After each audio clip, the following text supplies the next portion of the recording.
We are a little ahead of schedule, but we would like to move on to the roundtable featuring the Strategic Annual Report 2020.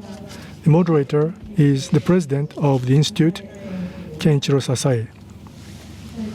I'd like to turn it over to President SASAE. Good evening, good afternoon, good morning.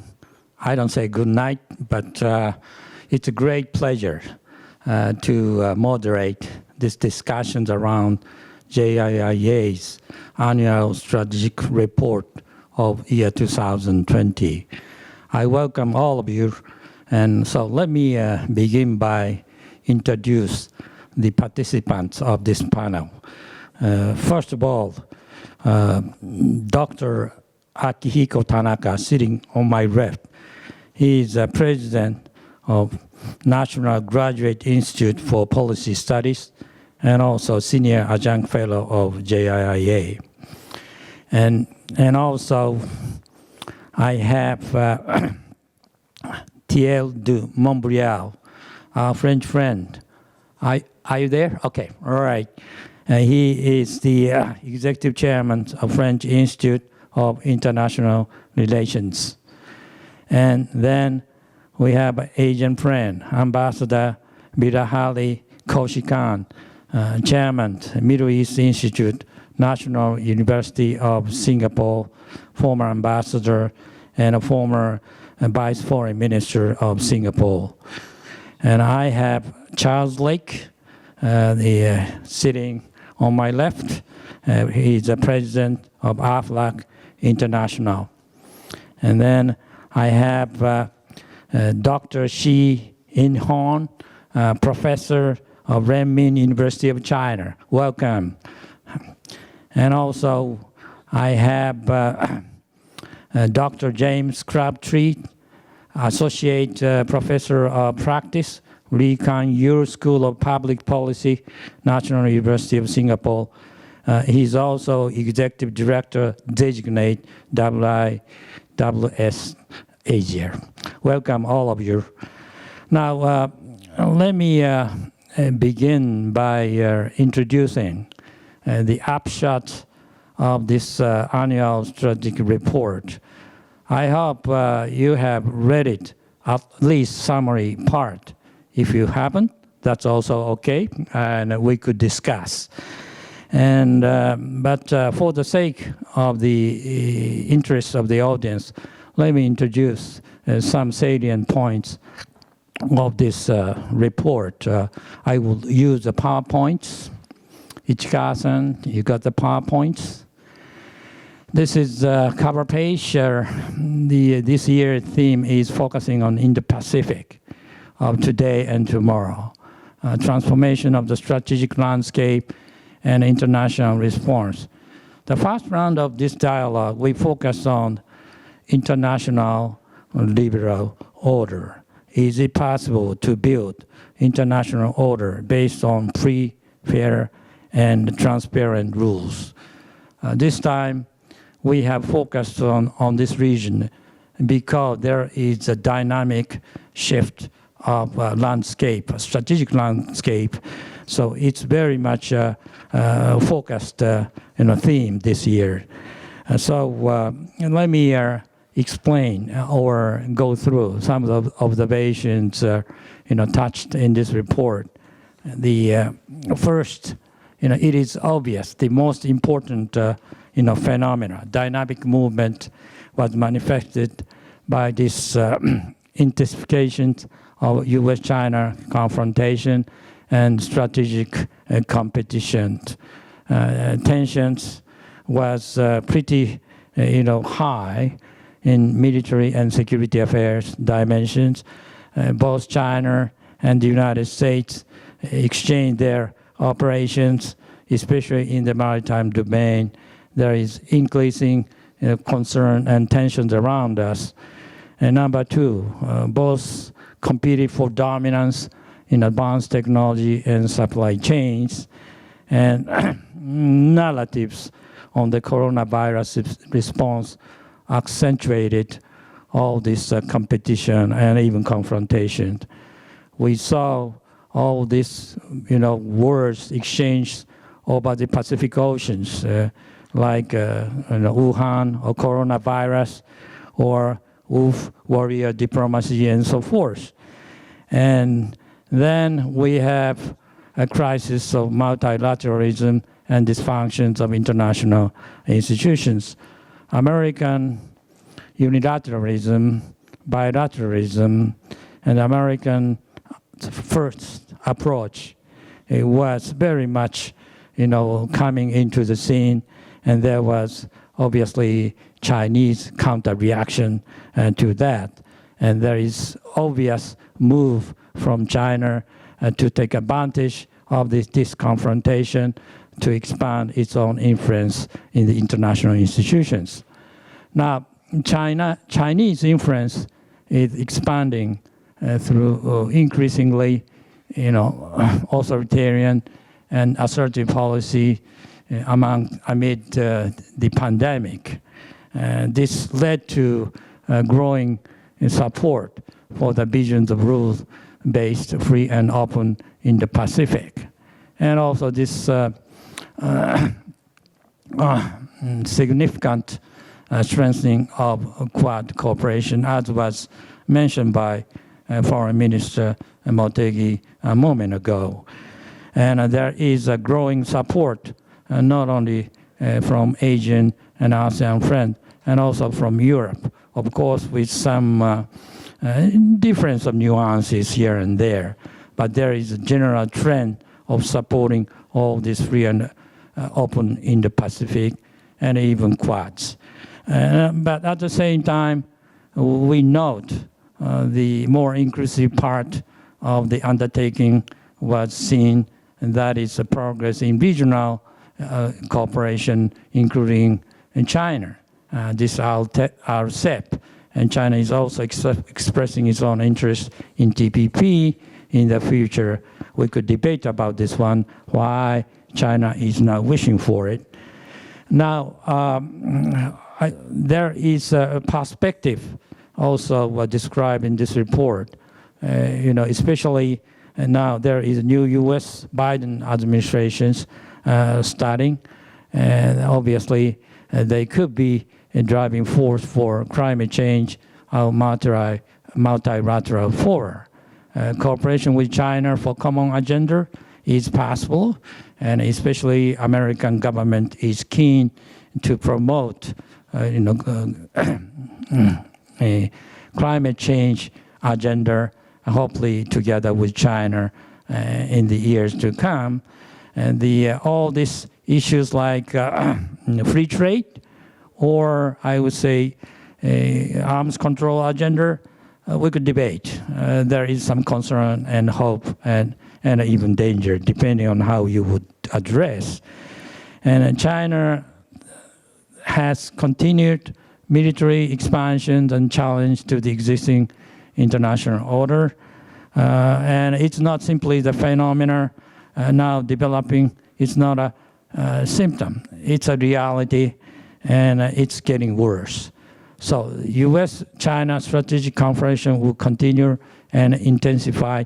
I think that's a general concern and feeling. The question will be, how long does this go?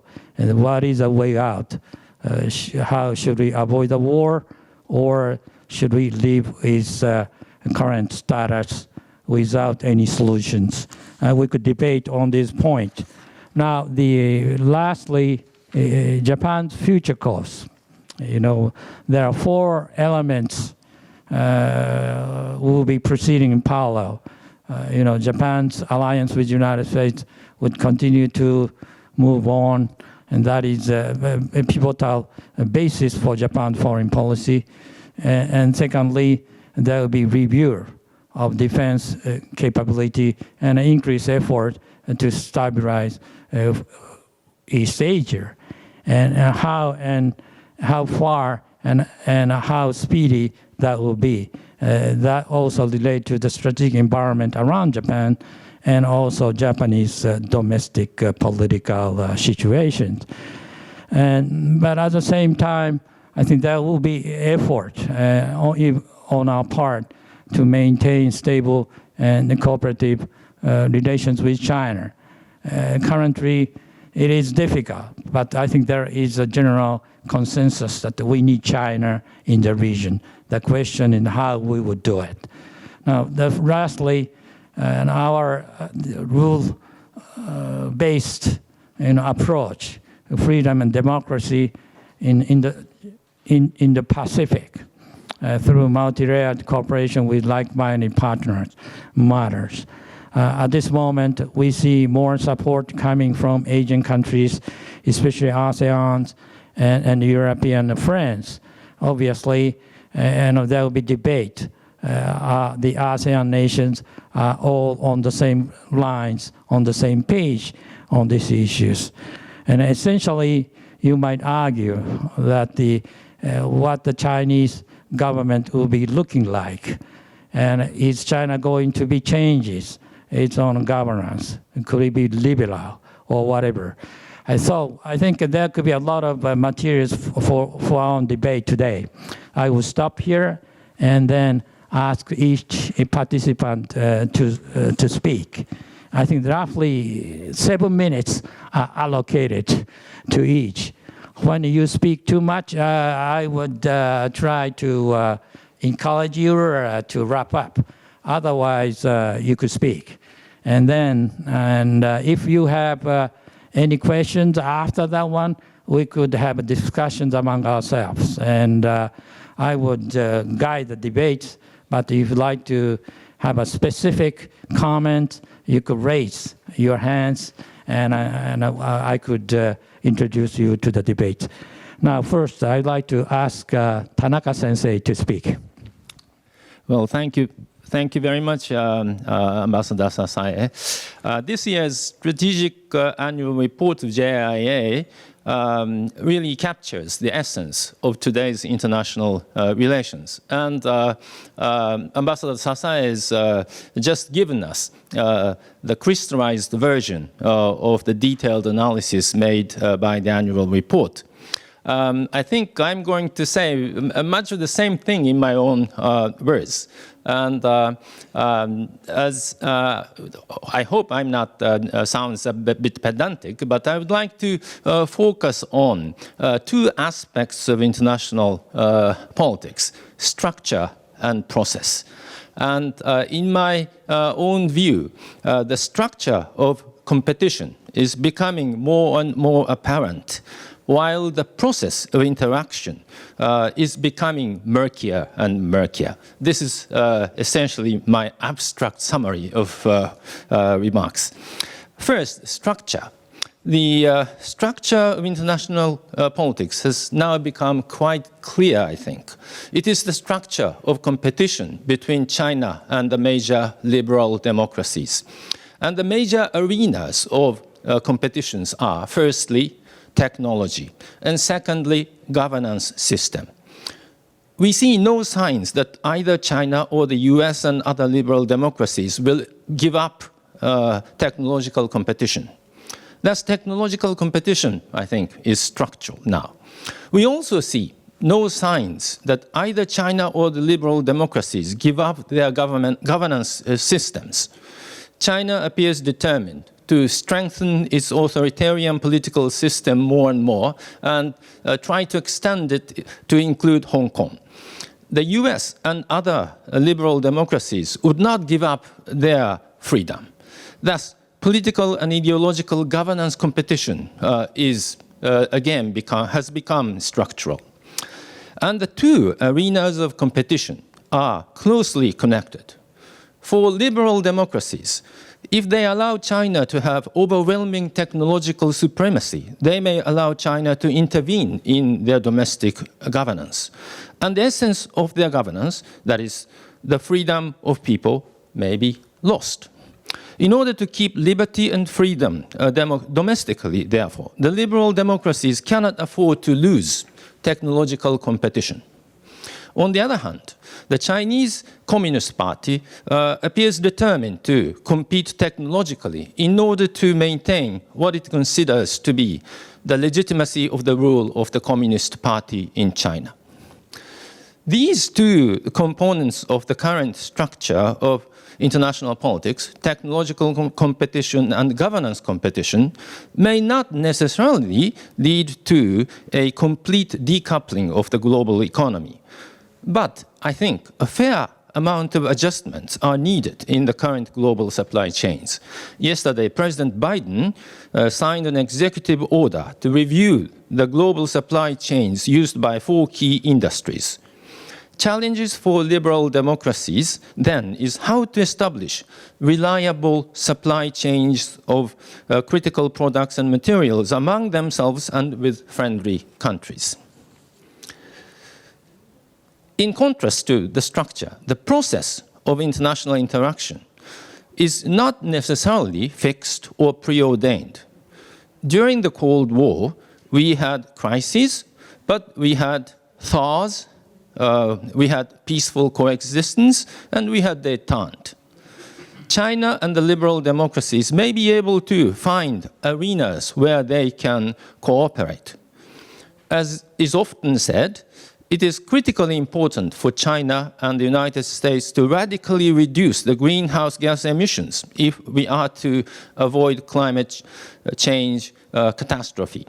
So if the United States and China act positively within the framework of the Paris Agreement, the process of international interaction could appear positive and more cooperative. Likewise, increase of multilateral frameworks in other areas can enhance the process of cooperation. In general, multilateral international framework can constrain behaviors of big powers. The Regional Comprehensive Economic Partnership, RCEP, agreed among ASEAN 10 countries and Japan, Australia, New Zealand, South Korea, and China, may be the case in point. The new agreement includes some of the rules that we want China to observe, such as the ban on coercive technology transfers and the ban on the demand of data localization. If China or any other countries follow the rules set by the RCEP, the process of international politics can become more cooperative. But to a large extent, how much cooperation is possible appears dependent on China's behavior. The recent enactment of the Coast Guard law and the suggestion that only patriots can participate in Hong Kong's governance do not allow us to have sanguine prospects. The Coast Guard law allows the Chinese Coast Guard to use weapons within the undefined maritime zone of Chinese jurisdiction. The recent movements of Chinese ships around the Senkaku Islands indicate that the law was not simply a piece of paper. The Chinese Coast Guards appear to act on the basis of this law, which is not consistent with the UNCLOS, the UN Convention of the Law of the Sea. From my perspective, it is encouraging that the 4 countries of the Quad are now interested in upgrading the meeting to the summit level. Also encouraging are the recent attention to the Indo-Pacific made by European democracies. UK's interest in TPP is welcome. Their interest in their naval operations in the Indo-Pacific regions is also very positive. Although I talked about the structural competition between China and the liberal democracies should explore cooperation with many, many friendly countries, not necessarily liberal or democratic. The Indo-Pacific is the area where diverse political systems coexist. Our approach to the Indo-Pacific should be an inclusive one. During the Cold War, the West had unpleasant experiences of supporting authoritarian regimes in order to confront the Soviet Union.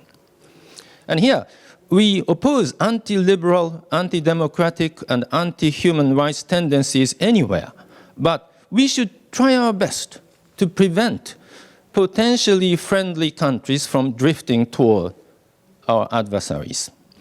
The recent coup in Myanmar presents a challenge to the liberal democracies. While we cannot accept the coup, we need to prevent Myanmar from becoming a China's vassal. By using various measures, we need to persuade the military not to engage in violence against the people and to release Aung San Suu Kyi and restore a civilian government. The Indo-Pacific is a promising region in terms of economic development, but it is a complex region where one cannot assume that liberal democracies flourish automatically. Engagement with China has not brought about a liberal China. This appears at this moment impossible in the foreseeable future. But this does not necessarily apply to other authoritarian countries. We need not give up the prospect of engagement with other countries. Direct intervention does not produce liberal systems. I think liberal democracies could spread by emulation.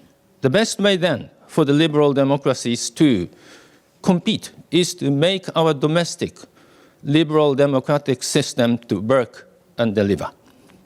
But in the meantime, it is important Japan and other liberal democracies can present plans of better development in the Indo-Pacific by offering good programs of building necessary infrastructure as well as human resource development.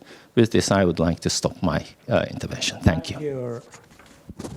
Tanaka-sensei, thank you very much. That was a very good analysis and the possibility in the future. Now, I'd like to turn to Dr. Montbelier. Please, you have the floor. Well, thank you very much. I hope, well, let me thank the Institute for International Affairs for its all I have so far. What I would like to do with you today is to give you a slightly sharpened view of the competition, sometimes different words. For instance, we speak of strategic competition, or they are not exactly the same, and who is a dove, more or less, likes to use the word competitive rivalry. So good way to the kind of competition. Dr. Montbrial, the communication is not sufficient. Sorry? Would you give us time to fix your communication problems? Can you wait? And then while the technicians are working to fix, we would move on if you allow me to do so. Is that okay? You hear me?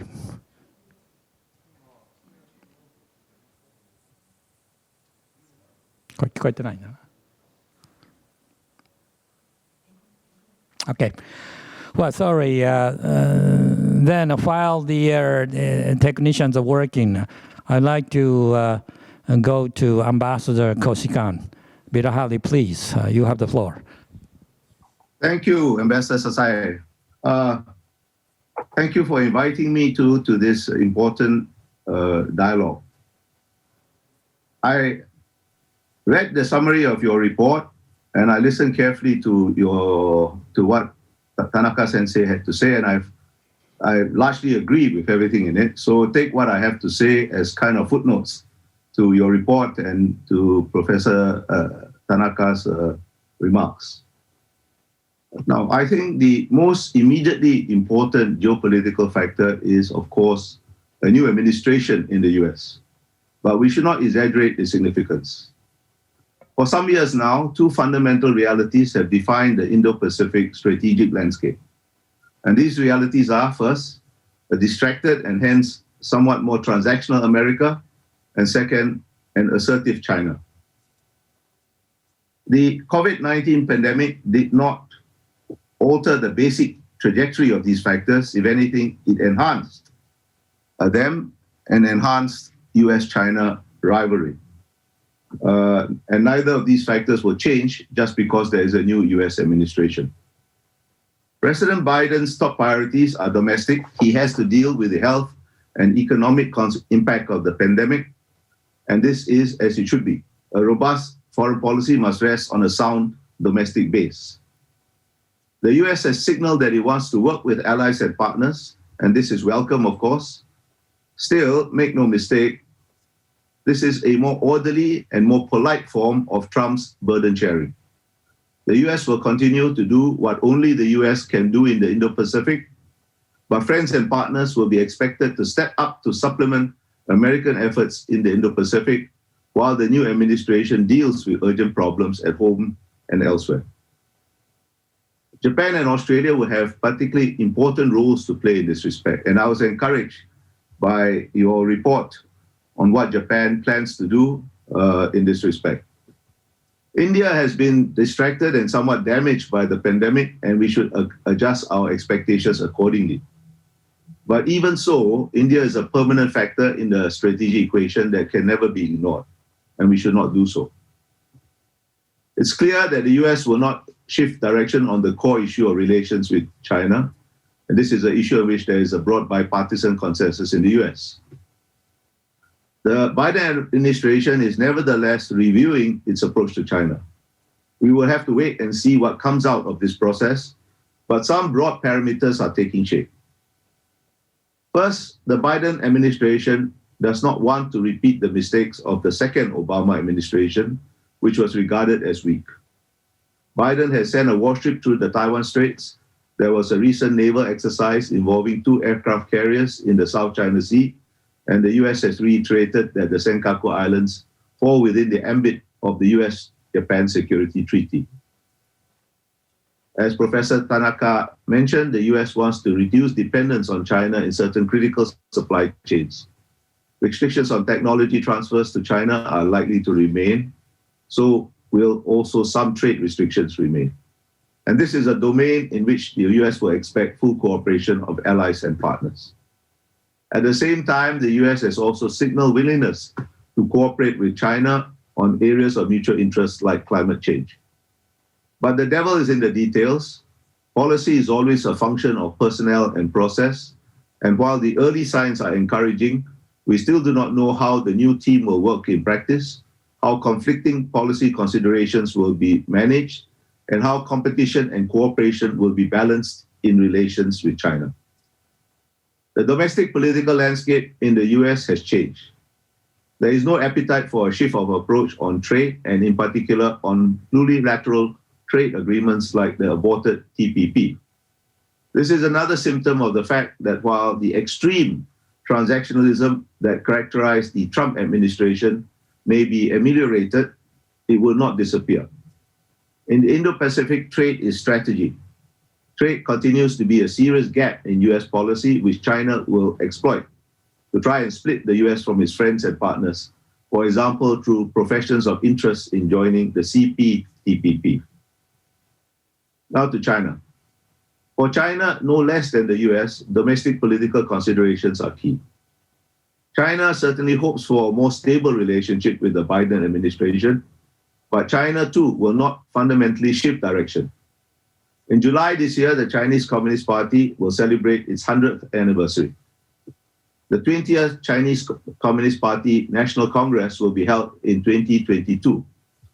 So Beijing and President Xi Jinping personally will not want to look weak ahead of these key events.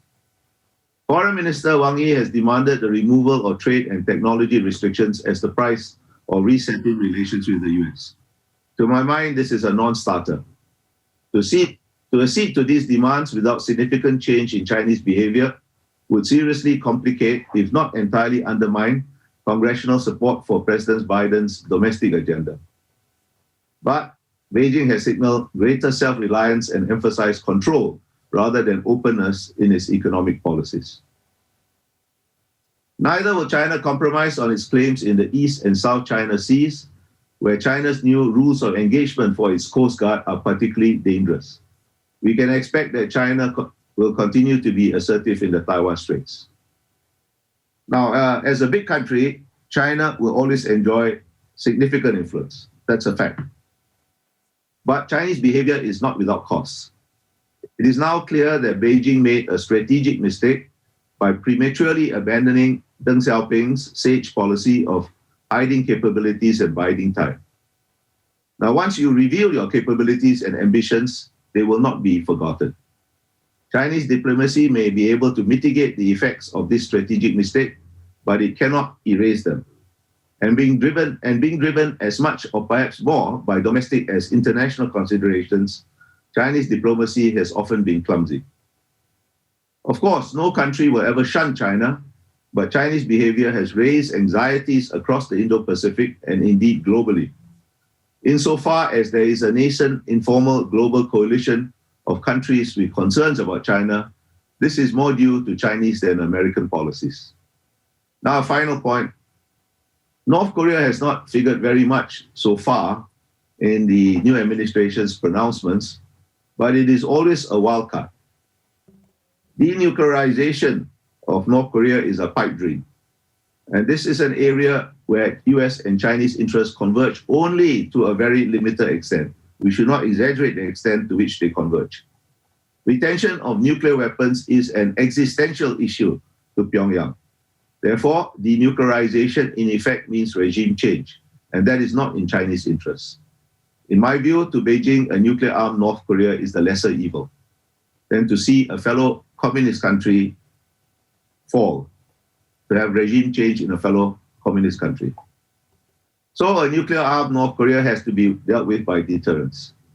Here, American power is the key and irreplaceable component. How the US responds to China and to challenges in other regions, such as the Middle East, has a bearing on the credibility of American deterrence vis-a-vis North Korea and in the Indo-Pacific generally. I'll end here now. Thank you for listening to me. Okay, thank you very much. Again, very much focused on China. But before asking Dr. Xi, I'd like to first ask Charles Lake to address. He's possibly able to speak from business point of view. Thank you, Ambassador SASAE. I would like to first congratulate you and the Japan Institute for International Affairs for the publication of this year's excellent strategic annual report.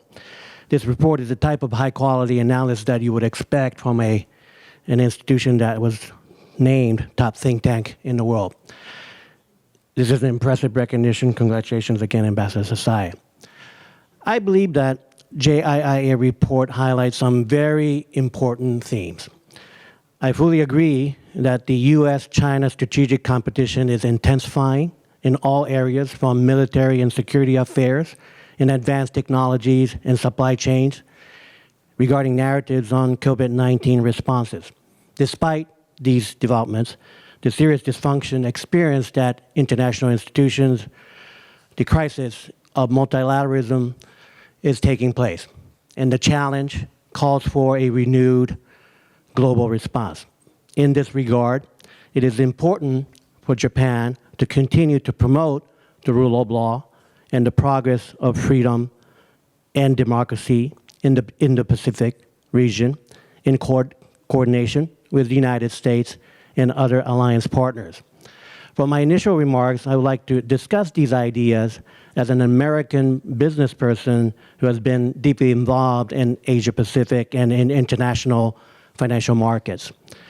First, on the impact of the Biden administration, I completely agree with the JIIA report that the change of administration in the United States will be a driving force for climate change and other multilateral negotiations, international organizations, and a rules-based international order.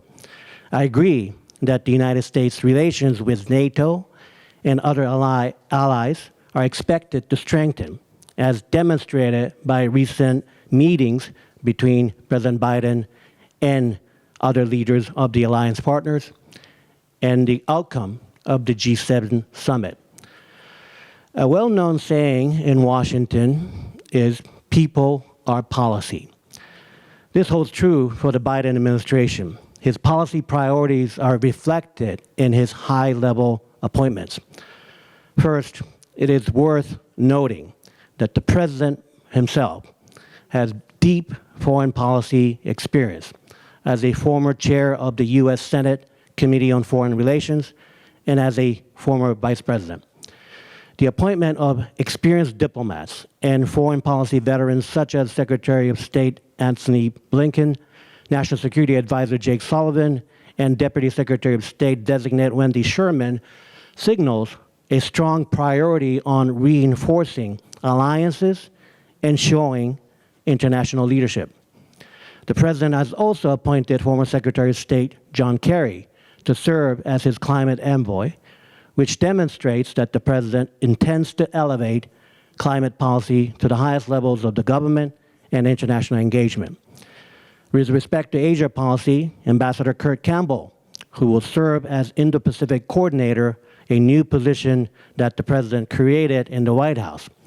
As we all know, Kurt was behind the pivot to Asia strategy in the Obama administration, and his role in the White House sends an important message to China and other Indo-Pacific countries.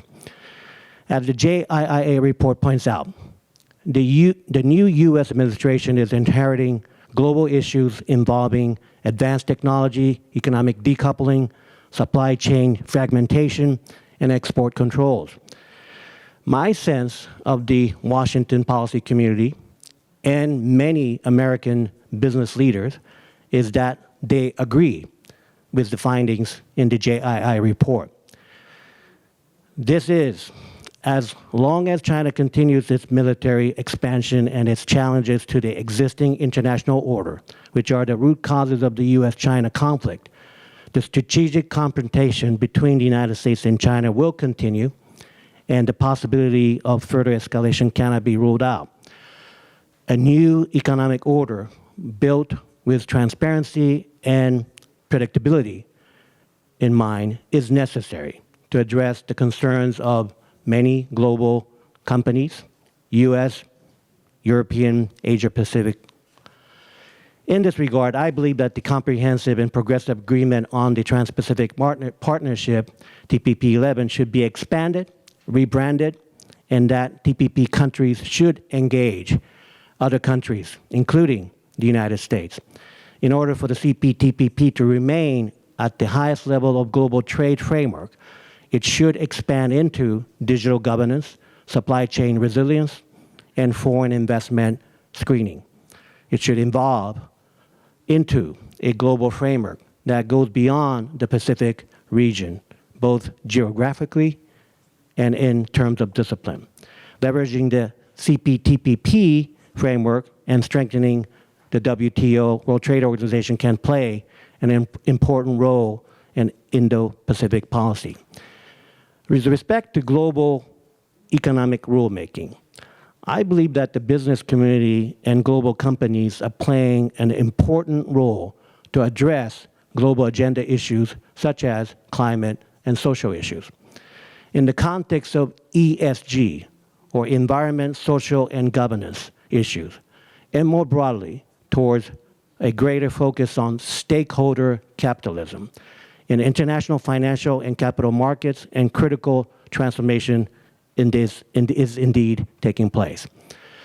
Global efforts related to ESG are being led by the United States, Europe, Japan, under the leadership of the Financial Stability Board, FSB, including green bonds and other initiatives at the domestic level as well. Further, stakeholder capitalism is becoming mainstream. As seen in the U.S. Business Roundtable's 2019 statement, redefining the purpose of a corporation in the United States to take all stakeholders into account, and also the 2020 Davos conference focus that was given to mobilizing the business community to address global issues in the context of stakeholder capitalism is certainly clearly playing a central role. Many global companies are now developing management strategies that support stakeholder capitalism and address the mandate to be a good corporate citizen in each countries that they're operating. While of course, providing benefits and good returns. As stated in JIIA's strategic annual report, the E in ESG offers an avenue for cooperation between the United States and China. Indeed, as the report notes, the United States and China are expected to cooperate in those areas where they share common interests, such as climate change. Here, it may be possible for the business community to have a positive impact on a new international order by engaging in problem solving beyond the framework of any company's own government. Let me end my remarks with my thanks again to the JIIA for completing this excellent report, and I look forward to our discussion on this panel. Thank you very much. Thank you, Charles. That was a good perspective from business point of view, especially, the business relationship works as a good deterrence to avoid the conflict because they have their own unique business interest with China. But having said it, possibly I'd like to get Thierry Montbrial on the program. Is the problem fixed? Can you speak? Thierry Montbrial? Dr. Montbrial, you hear me? Yes, can you? Okay. Yes, I don't hear you well. Can you hear me? Yeah, that's perfect. Go ahead, please. We'd like to listen to you. Okay. Thank you very much. So I hope you can hear me, although the connection is quite bad. So I had started a few minutes ago by saying first that I fundamentally agree with all I have heard from the previous panelists. And what I would like to do is to focus a little bit more on the U.S.-China competition. And I started by saying that we are not very clear about what word to use to characterize this competition. Is it a competition? Is it a confrontation? Or is it like Joe Nye, something he calls competitive rivalry, whatever it means? My point is that it is a confrontation and a very serious and long-lasting one.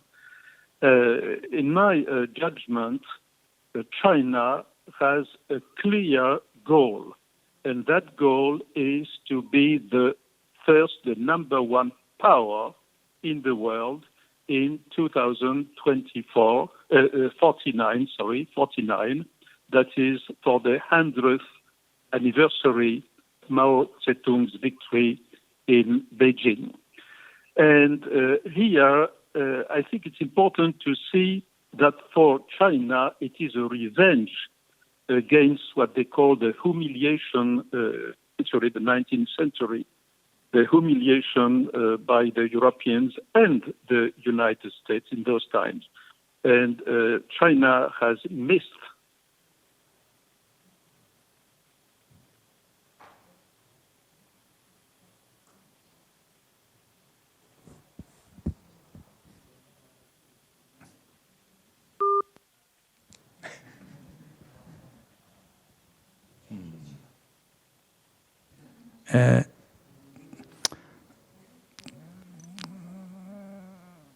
It's gone. Do you hear me? Can you hear me? Yeah. Go on. We hear you. Okay, go on. Hello? Yes, we hear you. No? Please, go ahead. It's very, very difficult. So I was trying to say that China's goal is to be the number one power in the world by 2049. And that's a revenge against the humiliation century of the 19th century. It was saying that they missed the opportunity to modernize at the end of the 19th century, and they did actually 1 century later what Japan has done with the Meiji reforms at the end of the 19th century. So it's a very serious competition, and they are not ready for a real war today. And the whole problem is to use the time we have in the next 2 decades, let us say, to avoid the transformation of this competition into war. But this is not totally unlikely. So now, looking from the U.S. side, I think the U.S. will not accept to become number 2. I cannot imagine the United States bowing to the president or kneeling before the president of China. It's extremely difficult to imagine. So in the meanwhile, we could have a serious accident. And I think the real place where an accident could take place is clearly Taiwan. So now let me focus on the kind of Cold War, because I think this is a kind of Cold War that we're going to have in the next 20 or 30 years. What kind of Cold War? Well, first, clearly a power competition, as I said. And therefore, the issue is how to maintain at least a balance of power, or together balance of power and collective security. The balance of power, China is wanting to catch up with the U.S. power.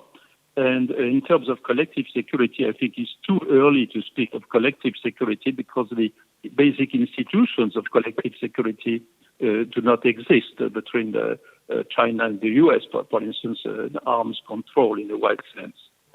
But there is another dimension, which is the ideological competition. And like the First Cold War, I think we should not underestimate the ideological competition. Because we call the Chinese regime, we call it an authoritarian regime or whatever. But they are proud of their regime, and they believe that their regime is more efficient than the liberal democracies. So it is a real ideological war competition. And we see, including in Europe or in Eastern Europe, we see some countries which are tempted, which are tempted by the illiberal democratic model. And in the long term, legitimacy and efficiency go together. If a legitimate regime is not efficient over the long term, it becomes illegitimate. And if whatever regime is inefficient over the long term, it will lose its legitimacy. I think that nowadays, even though we dislike in liberal democracies, we dislike the Chinese regime, we dislike it, obviously, but it is efficient, it is very efficient, and I think it is highly legitimate in the Chinese population. So the big challenge for China is to maintain its legitimacy through efficiency. But I think in the West, or West in the large sense, including Japan, we have an efficiency problem. When I say efficiency, it's not only an economic efficiency, it's an economic and social efficiency. So my point I want to emphasize in this presentation is that we should not underestimate the ideological competition. Now, of course, this second Cold War is going to be quite different from the first one for all the reasons we know. But among the questions we have been asked, the panelists, is what about deglobalization?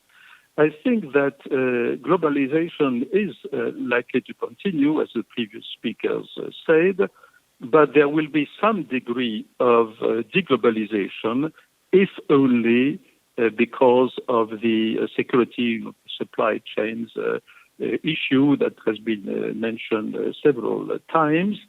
But the question is, where do you put the limit?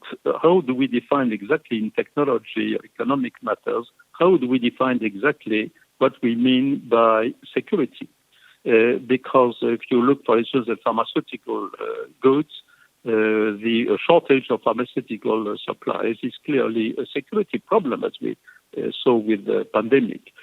So I think we are probably heading towards some decoupling of globalization, and at some point there could be an acceleration of this decoupling, depending on on what happens. So it's impossible as of today to say what is going to happen. I think under the Biden presidency, things will move relatively slowly.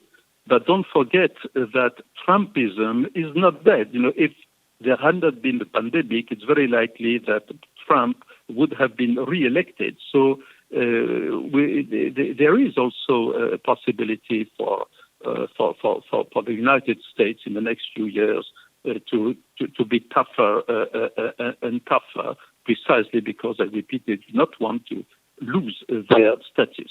So let me conclude by saying a few words more about the ideological side of the competition. I fully agree with what has been said, particularly by Tanaka-san, that we should be quite cautious not to push some countries who are potentially friends in the hands of China. We have done that already to a large extent, and I'm thinking of Russia, that has not been mentioned so far. And I am also thinking of the problem of Iran, which is also related to this China-US competition.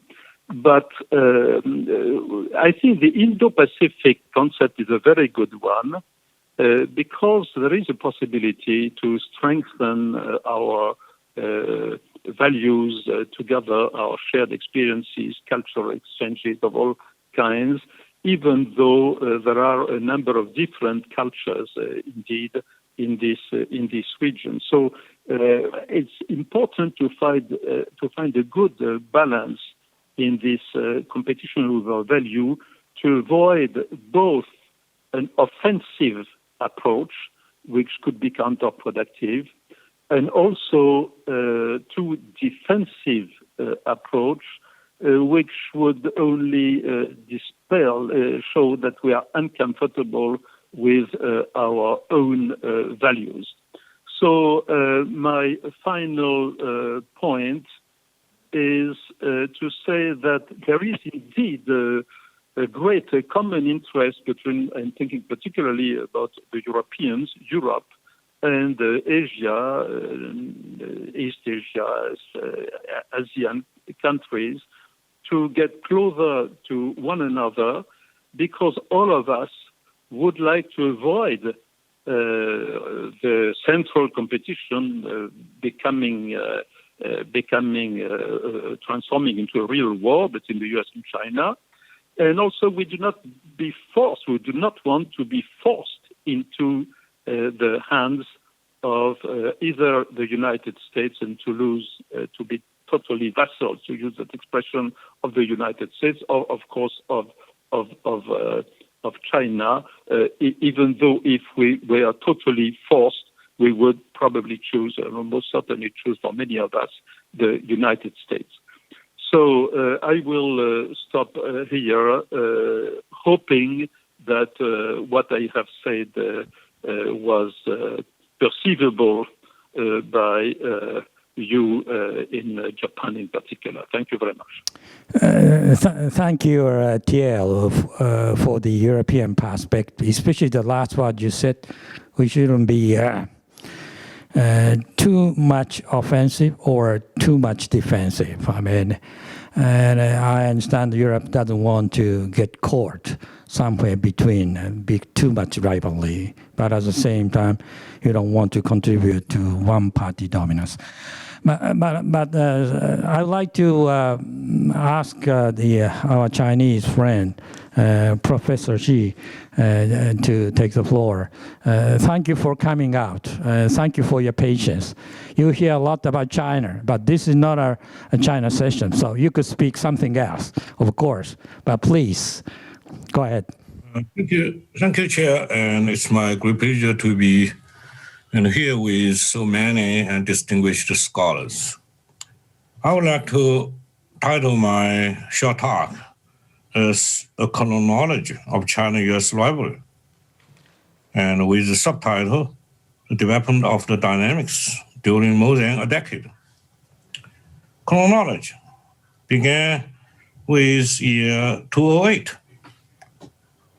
The strategic military rivalry started. The sea change of national sites across the Pacific started. Then secondly is years from 2012 to 2017.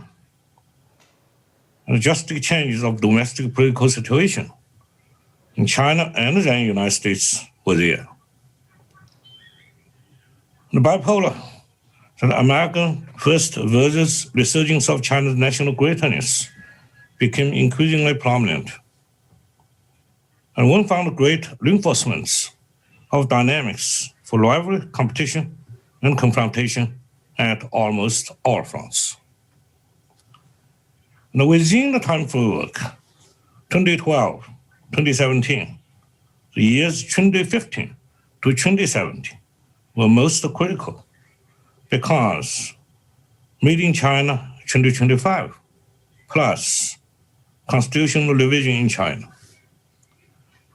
A high-tech armed totalitarian China began to be perceived as anticipating the end of the United States and Western strategic economic preponderance and even way of life. In fact, more and more the United States and even the West as a whole inclined to declare by their statements and more by their actions to China, you can only have one, either imported high-tech or native totalitarianism, so-called. Not both. If you have and insist on totalitarianism, imported high-tech would be almost completely prohibited. If you come back to a somewhat liberal communism, you could have some access to high-tech from the United States and the West. Access restricted, but much more flexible than prohibition. Then, January 2018 to February 2020, rivalry became comprehensive and constantly escalating, with number one emphasis on trade war and, since May 15, 2019, high-tech warfare. Then, February to March 2020, global coronavirus pandemic broke out with its enormous impacts. Millions and millions of Americans began even to hate China without much reason for the extraordinary losses in life, health, and economy. Trump began to hate China because of his much increased domestic difficulties in a presidential election year.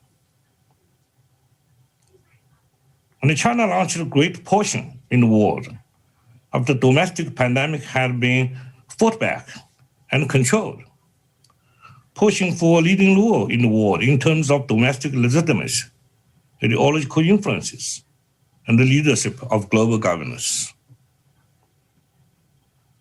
Then, April 2020 to January 2021, there was an increasing unfavorable situation of forthcoming election on the part of Trump and Republicans. Therefore, much increasing rule of bashing China for the re-elected presidency. There were also the enacting and implementation of Hong Kong national security law. Trump had decisively tilted to the side of extra hawks in his team. The traditional so-called engagement policy system toward China was publicly condemned and abolished. And there were also much escalated action against China of legal actions, sanctions, law enforcement actions, selective decoupling, military deterrence and coercion, diplomatic isolating, and ideological condemnation.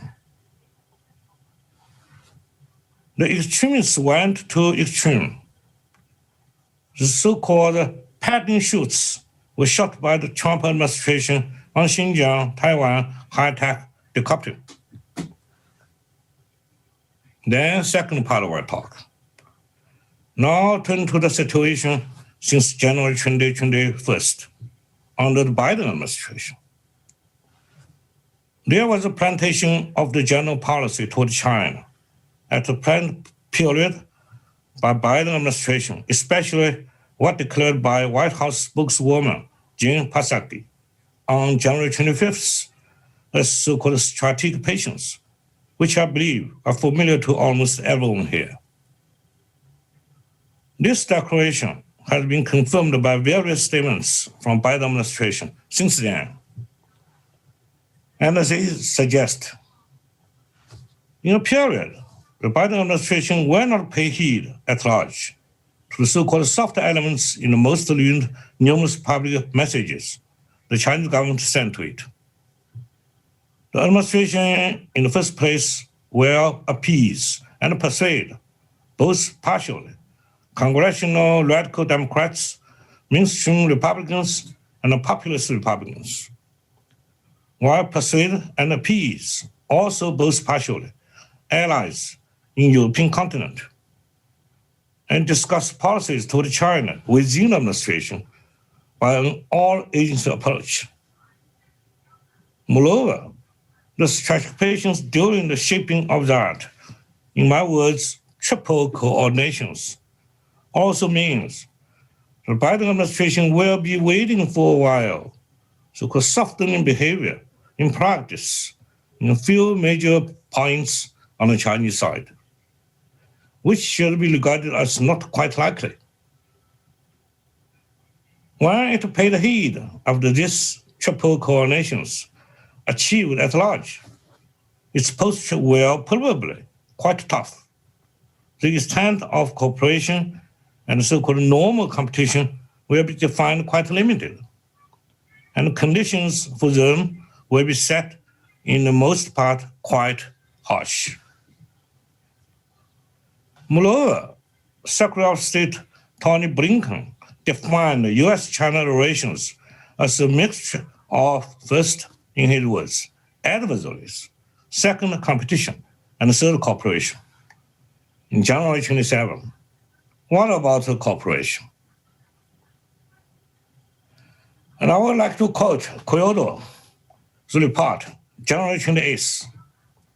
White House Special Presidential Envoy John Kerry said, the United States, the second largest emitter, must deal with China on climate change as a critical standalone issue, but noted that it will maintain its tough stance against Beijing's so-called abusive trade practices, assertiveness in the South China Sea, and other disturbing behaviors. In John Kerry's words, the issue of theft of intellectual property and access to markets, South China Sea, low on the list. We all know them. Those issues will never be traded for anything that has to do with climate. That's not going to happen, he said. Lastly, I will talk about the JIIA report.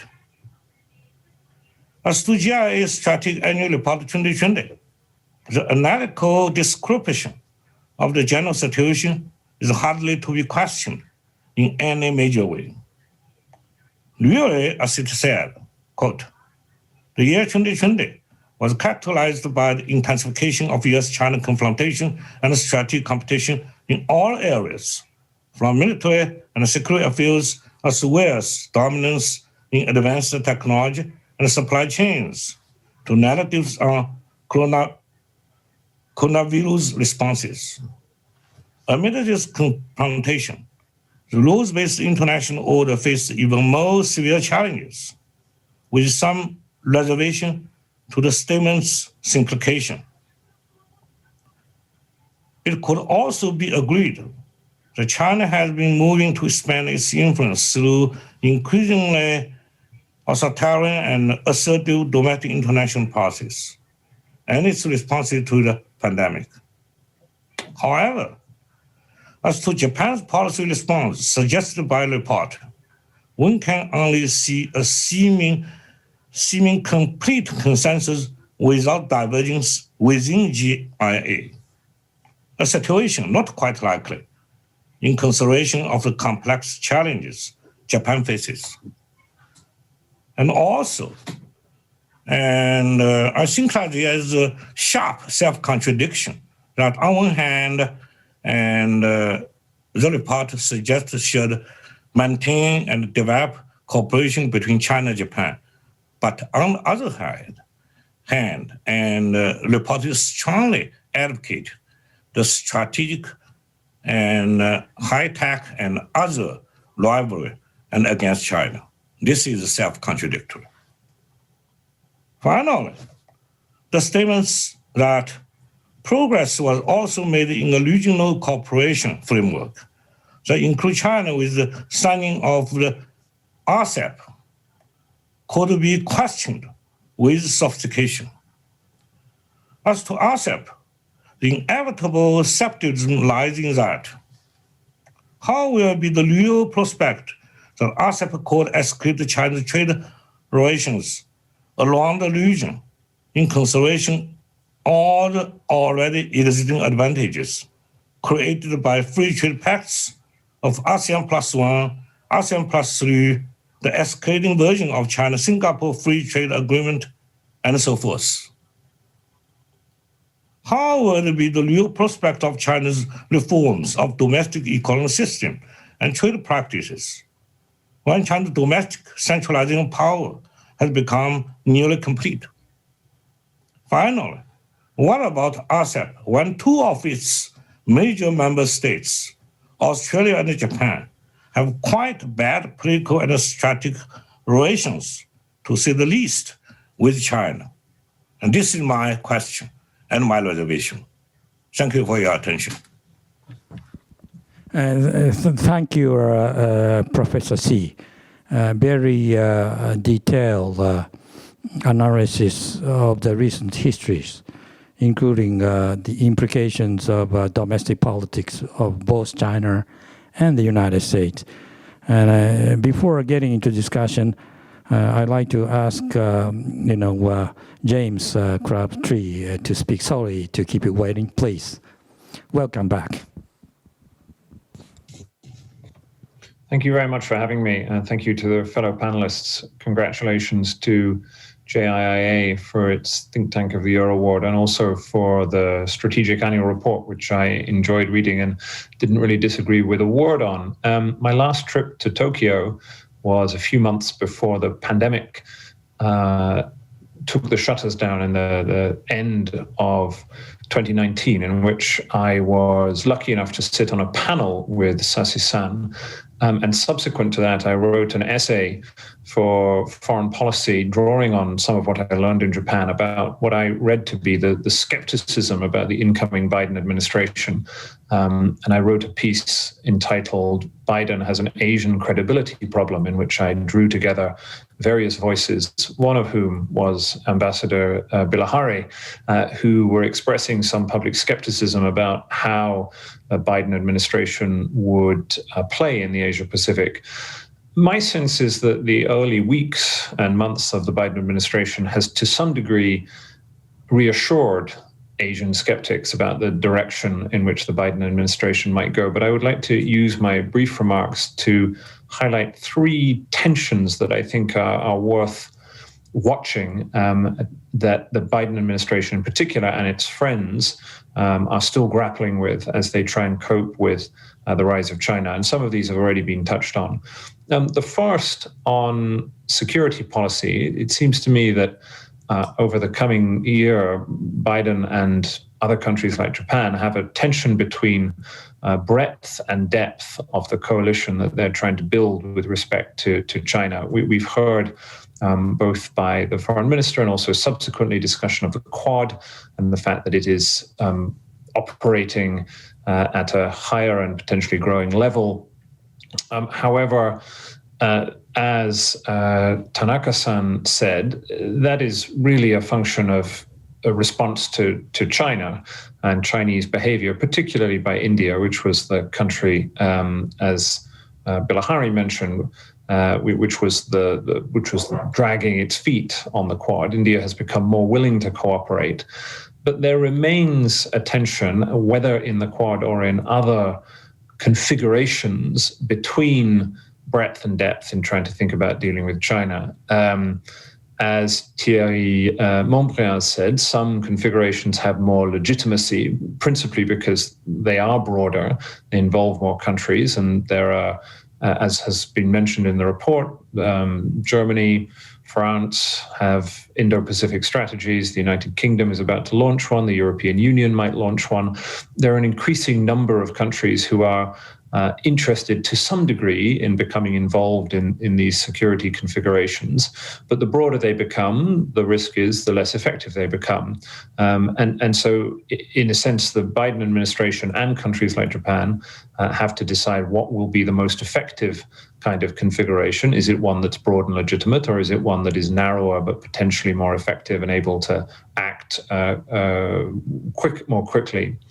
The second tension that I would highlight is on economic policy. Bilahari already mentioned this to some degree, which is that the Biden administration in particular faces a trade-off between its desire to create what it sometimes calls a worker-focused trade policy, or a foreign policy fit for the American middle class, and its attempt to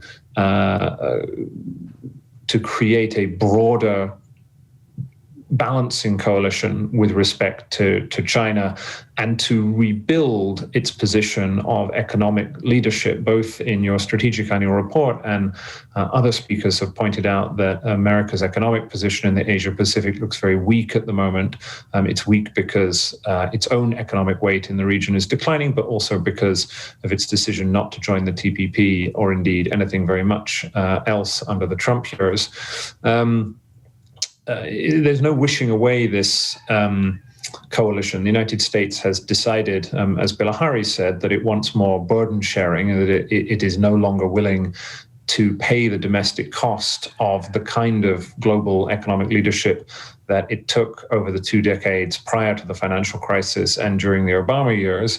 But if it's not willing to do that, then it's much more difficult to imagine specifically it re-entering the TPP, which I think the Washington elite realizes that it has to do, but thinks the politics are basically impossible, or indeed leading with other kinds of economic cooperation. Now, there are certainly things the United States can do, but I think that tension is a real one and it has to be managed. The third that I would point to is, in a sense, what do you do in new and emerging areas? And I'll just point to two very briefly. One is the issue of technology and supply chains, which a number of the speakers have mentioned, including Professor Shi just before me.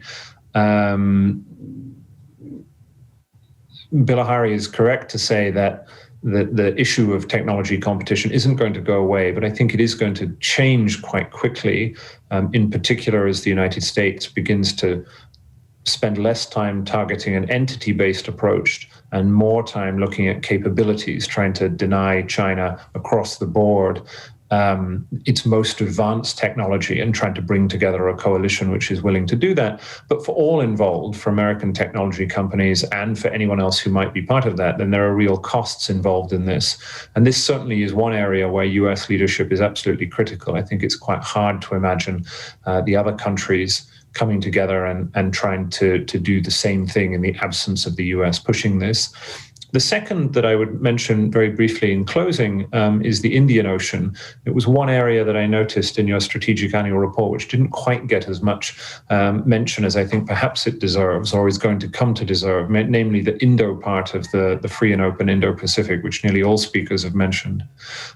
It's a much more open area for strategic competition in which China is looking increasingly assertive, and in which you have a very complicated balance of stakeholders between India, the United States, France, and others in an area that stretches from the core of the Indian Ocean in the Bay of Bengal right the way through to the east coast of Africa. And I think if we spent much of clearly, we will still spend a lot of our attention thinking about the balance in the Western Pacific and the first and second island chains. But I think the Indian Ocean in particular is more open terrain, and one in which there is a very complicated job to be done amongst those countries who are trying to balance an assertive China, both on security and on economics in that region, in areas like infrastructure competition. The only thing I would say in conclusion is that Japan has a critical role to play in almost all three of those areas. It's hard to imagine any balancing coalition in security which doesn't have in Japan as a core member. Japan has been a pioneer in the kind of economic and geoeconomic diplomacy that the US now needs to restart. And in the other new areas I mentioned, Japanese cooperation will be critical. So that's all I'll say, and let's move on to the discussion. But many thanks for having me. Thank you, James, for streamlining for the presentation made by the previous speakers. We have roughly 15 minutes before finishing. So I'd like to quickly move on to the discussions using my own prerogative as a moderator. First, I'd like to focus on this debate on the structure of the relationship between the United States and China. Most of the speakers were talking about the inevitability of the competition in the future, whether it is military security or high tech or even some economic areas.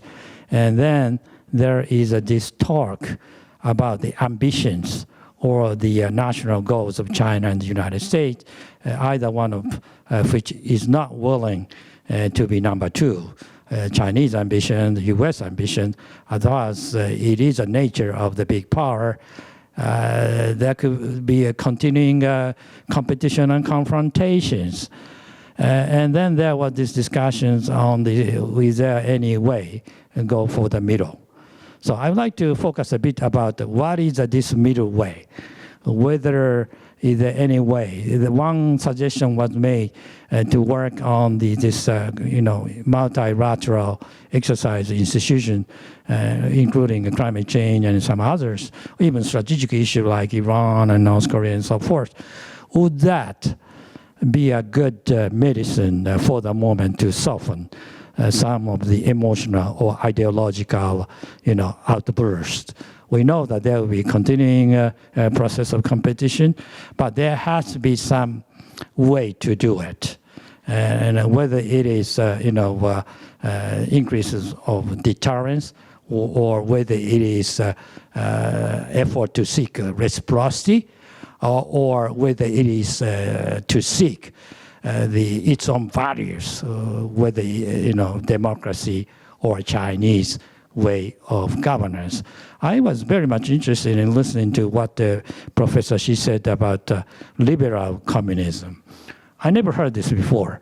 Did you? I mean, so possibly Professor Xi, you belong to that new thinking. I mean, but can you talk a bit more about this nature of Chinese governance in the future in relation to the United States? Is there any way for China to go along with somehow adjusting or accommodating some Western thinking? I know that it is very difficult under the current leadership. That's a common sense harbored by anybody around here. But do you have any view about this one? I would like to start from that point, please.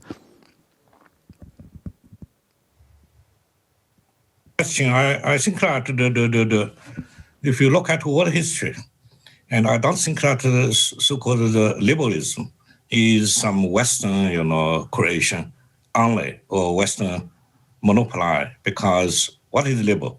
Liberal is you look at Confucius, not go to extreme. and make things and somewhat flexible, almost to everyone. This is liberal. The second is that the communism in China and is very much, resonance phenomenon. And we had, for example, Deng Xiaoping. And at that time, of course, world situation and domestic situation in China and the United States are quite different from now. And so, this kind of liberal communism and conducting China and responsible for China's dramatic rise in both and economic capability and the level, average speaking, of Chinese people. And of course, everything has its dynamic changes. And I think that, of course, and the present situation in China will not be changed, and at least in practical time. But anyway, in China, as a huge and a very ancient, as well as modern, great nation, and could be adapt to a different situation and different different situation, domestic, international. And I think that the problem of the United States, whether Trump administration or Biden administration, is that and want to contain in so many fields against China, but what's capability? And I think that if we look Biden administration, overwhelming, the priority has been put on to combat the pandemic and within the United States and try to, by this, to recover U.S. economy. I don't think that a nation, at least in short term, so weak in domestic situation and even have increasingly huge potential, financial bankruptcy problem and could and for long to contain against China, and at the same time in so many fields. And I think that except for maritime advanced industrial countries and most of the other advanced countries, as well as and most of the important developing countries, sooner or later, and trying to find a roughly middle way between two giants, United States and China. So if present situation and going on, I think that both China and the United States would face, or at least might face, extremely difficult international problems. Thank you. Okay, thank you very much. Well, I would allow the other participant to speak, but may I ask you a little questions? Are Chinese people feeling that China is demonized a bit, or they are angry about it?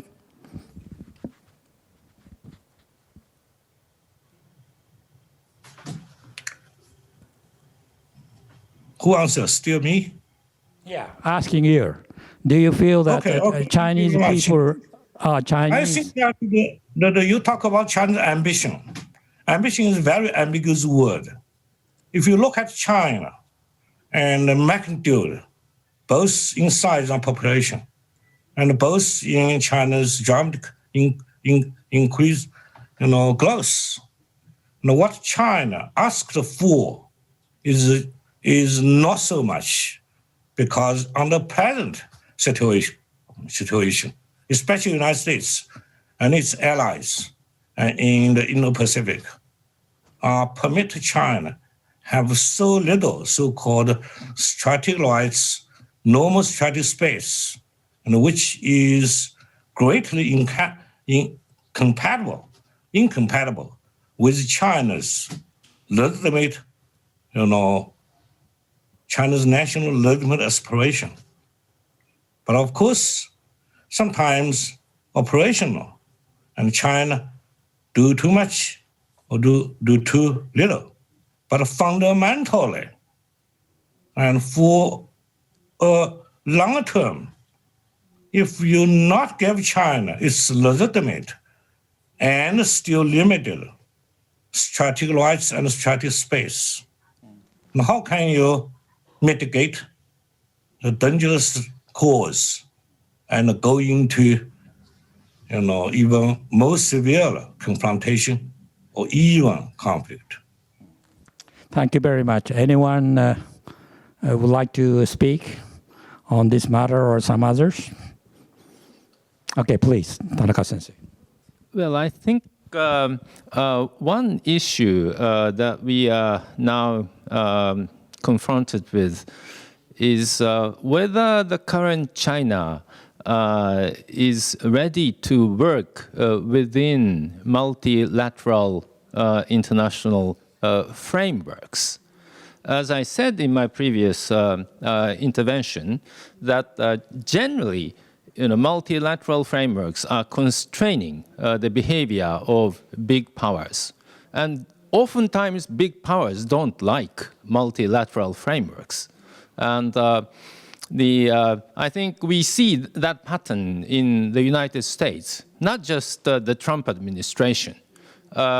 Generally, the United States, the biggest power, has an inclination to avoid the constraint by the multilateral international frameworks.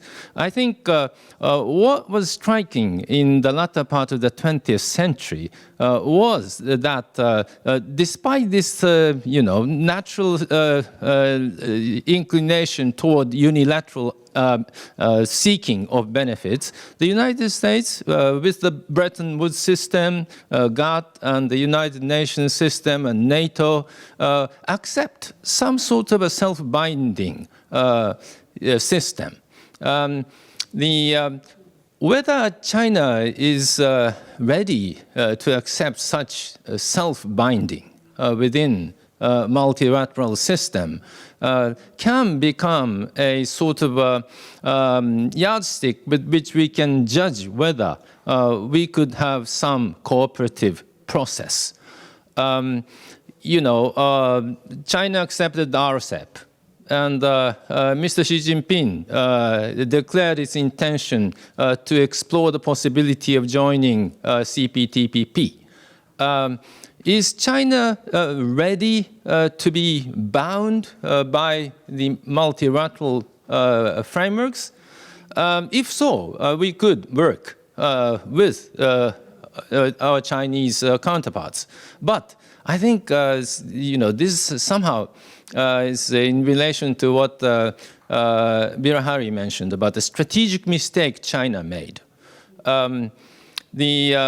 In some sense, if China agreed to join the multilateral setting and then didn't follow through, that could be another big strategic mistake for China. Somehow, strictly speaking, the current Chinese action against Australia is really in violation of WTO, and couldn't be tolerated within the RCEP. But is China going to restrain itself? I think that's going to be a very important, factor, whether we can work with China on a more cooperative process. Well, thank you very much. The organizer is asking me to make this floor open to the other viewers, right? Okay, it's okay? All right, we could go on the discussion. Thank you very much. Oh, the Thierry Montbéliard, we don't see your face on the screen. Are you there? Can you hear me? Yeah, okay, go ahead. You want to say something? Good, thank you very much. Yeah, two brief points. First, talking about a great power who would accept to restrict, to bind itself. The U.S. does not bind itself. If you look, for instance, at the JCPOA, and I very much doubt that Mr. Obama did not bind himself, and President Biden will not restrict himself. They will be much more polite. They will consult and so forth and so on, but they will not really bind themselves. So I very much doubt that the U.S. and China will bind themselves. In fact, talking in game theoretic words, in mathematical economics, I think we have unstable duopole today. It's fundamentally unstable. And it will be so as long as each power can believe that he will remain or become number one.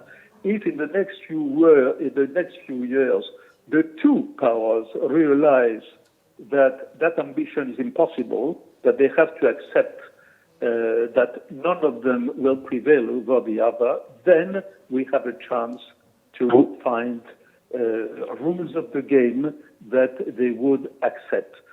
But assuming that the situation can be stable in the next few years, I think would be totally unrealistic. And this is why we have to work for the best, but to be prepared for the worst. Okay, thank you. Thank you very much. I was asked to wrap up, but this is a very interesting discussion going on, and there are many elements raised, and all these elements will continue to be addressed possibly in the sessions tomorrow or the day after tomorrow. But I'd like to say this one. I think there was a general recognition that this Indo-Pacific, this region is going to face a tremendous challenges, not only from this ideological or structural confrontations between China and the United States, but also the way China and the United States would handle the relationship is also going to affect the other countries' relationship one way or another. So once I think all these big countries' responsibilities are not well addressed both in domestic and international context, and that would give an enormous adverse impact on the domestic governance in the other countries too. I'm not talking about Myanmar and North Korea or whatever.